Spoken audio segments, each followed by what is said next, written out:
Film Festival. I'm the writer, director, producer, cinematographer, gaffer, grip, makeup artist, bearder, acting coach, mustacher, personal coach, life coach.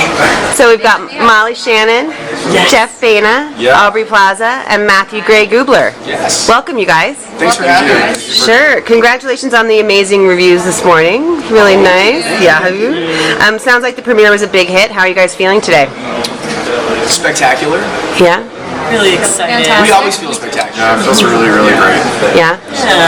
It's fun, and it's a big relief that it's like over. The first initial one, it's so nerve-wracking, but now it's like, oh, I get to relax. Now it's out there in the world. Yeah. Just chill out, drink some hot toddies.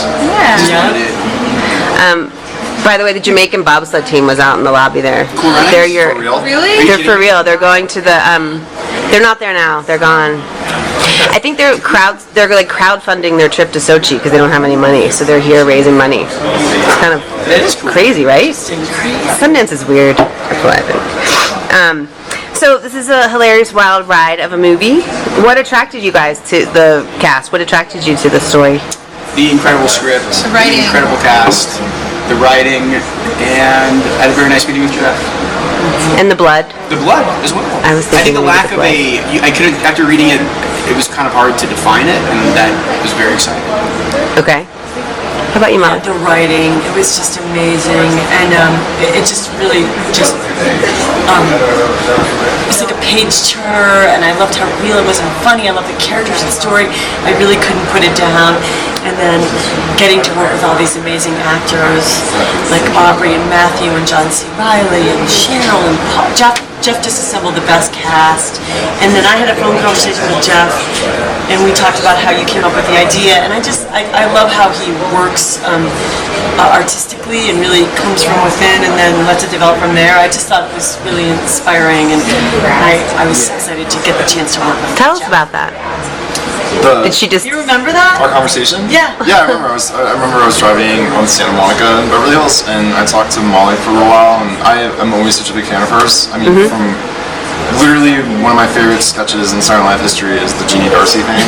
I mean, I tell it all the time. That's one, and it's such a small little. It's just for some reason. Can you do your impression of it right now? No, you. I want Jeff to do it. Don't get me started. Don't even get me started. I don't want to do this right now. Yeah.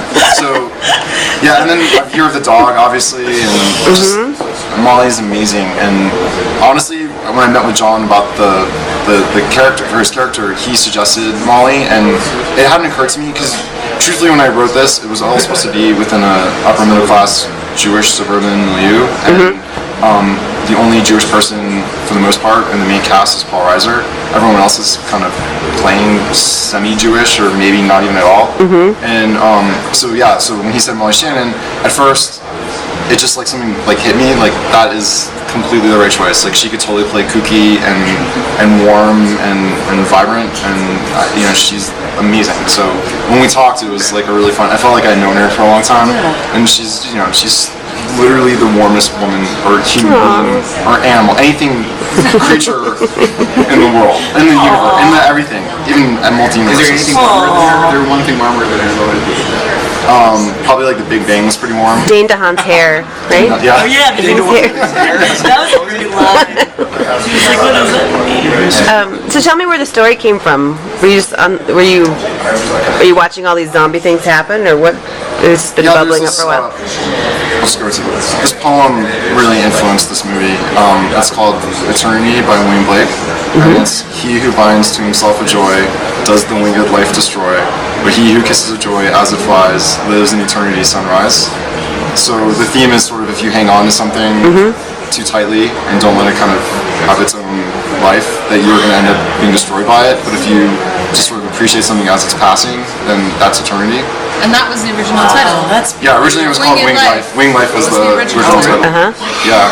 And then it was definitely heavily influenced by the Orpheus myth, or Orpheus is a musician, and his name is Zach Orfman, and his wife dies and is bitten by a snake and goes to hell, and he has to go to hell and rescue her, and he brings her back to life, and then it's when she looks back, breaking the rule that she shouldn't look back, that she ends up fading away forever. sort of like the way she. He hasn't said this all. You haven't heard this before? I didn't tell this to anyone, but I told it to the Fangoria guy, and so I feel like now I can start talking about it. I wanted to give him the scoop because I used to subscribe to the Fangoria. Okay. So, Wow. yeah, so there was definitely that element, and yeah, there's definitely layers to it that are meaningful to me. Right, so how long have you been working on it? When did you write it? I wrote it 10.5 years ago. The filmmaker Jeff Baena, best known for his roles in movies such as, for directing movies such as Life After Beth, The Little Hours, and the husband of Aubrey Plaza has died. Law enforcement sources told the press, police and fire responded to a Los Angeles area home on Friday around 10:30 a.m. for an investigation after an assistant discovered, a dead body. Baena was pronounced dead at the scene. Law enforcement said he died, as a result of doing the unexpected. After getting his film degree at New York University, we are seeing him moving to Los Angeles to launch his movie career, initially landing lower-level jobs with famous directors such as Robert Zemeckis and David Russell. It was his work with Russell that put him on the map, and the two collaborated on 4 screenplays, including Heart Huckabees, starring Dustin Hoffman and Tomlin. Around this time, Baena began focusing on directing his own movies, such as his first feature, the 2014 horror comedy Life After Beth. He also directed a couple of other movies, and of course later on he made Aubrey Plaza. In 2021, Aubrey revealed she and Jeff had tied the knot in an Instagram post after about a decade of dating. As you know, her career kicked off when she starred in the show Parks and Rec in 2009. So it's really very absurd, of course, for a person to analyze himself, and of course it seems he was suffering with mental health issues, and of course we always encourage everyone to seek help from the mental health practitioners in case you're struggling with issues, because analyzing yourself, only leaves the issues to those you've left behind. Rest in peace.